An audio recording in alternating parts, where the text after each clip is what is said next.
I want to go back now to the topic of the government shutdown and its impact that is taking place on the American people.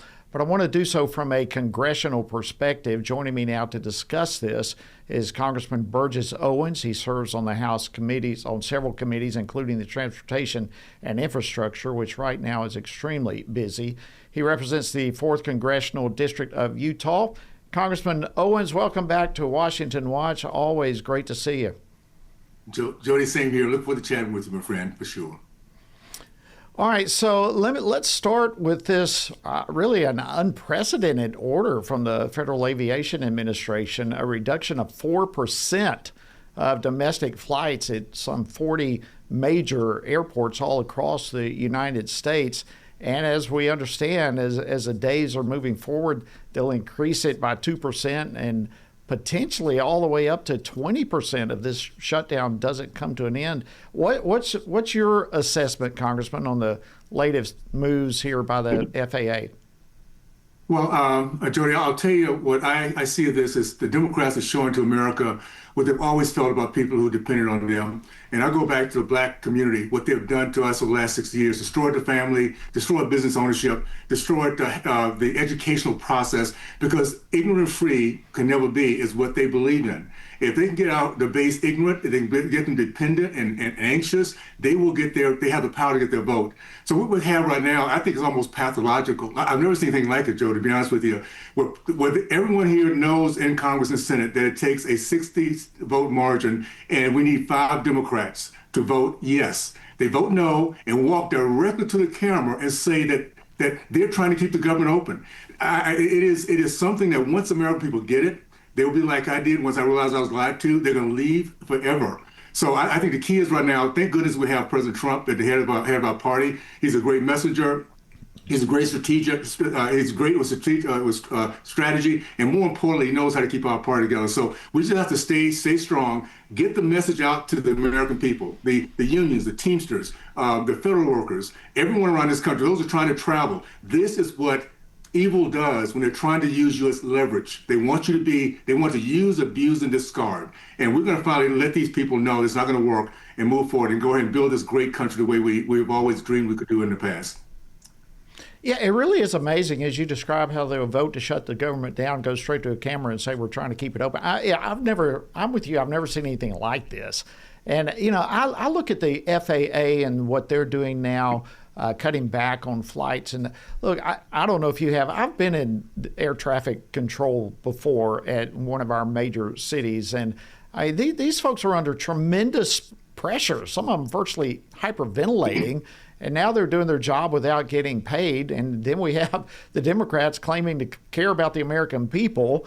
But at the same time, how can anyone believe that when they're holding our country hostage, as they seem to be doing? Well, and that's the word for it. And you're right. Because of the last 4 years, this industry has been under pressure for a while anyway, because the last administration did nothing.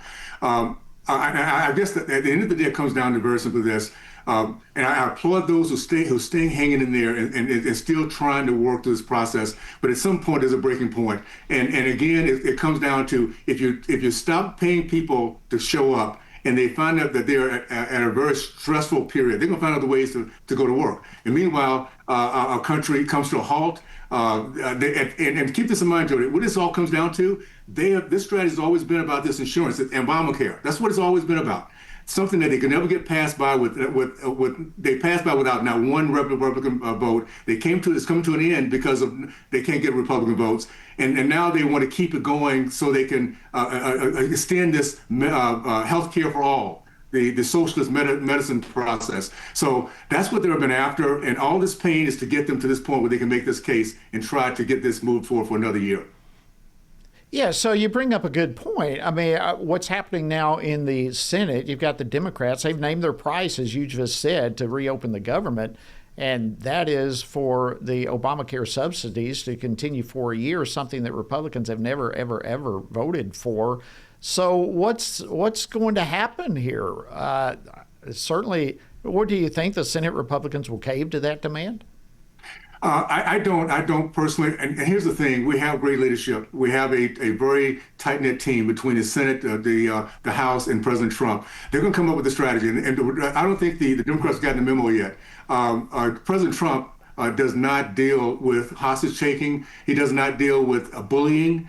He's not that guy. He's not the old style Republican Party guy. So I'm not sure how this will work out. But at the end of the day, the more we can educate the American people who these Democrats are, they're not the Democrats of old. They're Marxists. They're socialists. They hate our country, and they're willing to use anybody, abuse, and discard anyone to get their way, their power. So I'm going to have faith that the President Trump and the leadership will come up with a way to educate the American people, and then we'll move forward and force them back to open up the government so we get back to work and move forward. All right, last question real quickly, less than a minute left, but Senate Majority Leader Thune is expecting the Senate to stay in session over the weekend. Do you think we are getting close to ending this shutdown?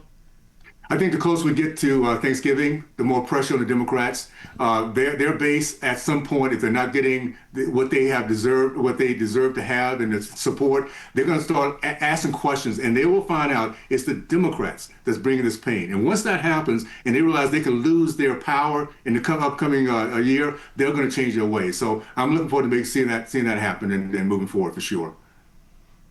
Well, Congressman Burgess Owens, Utah, it is always an honor to have you join us here on Washington Watch. Thank you so much for coming on board with us today. Thank you, Jody. All the best, my friend. Take care.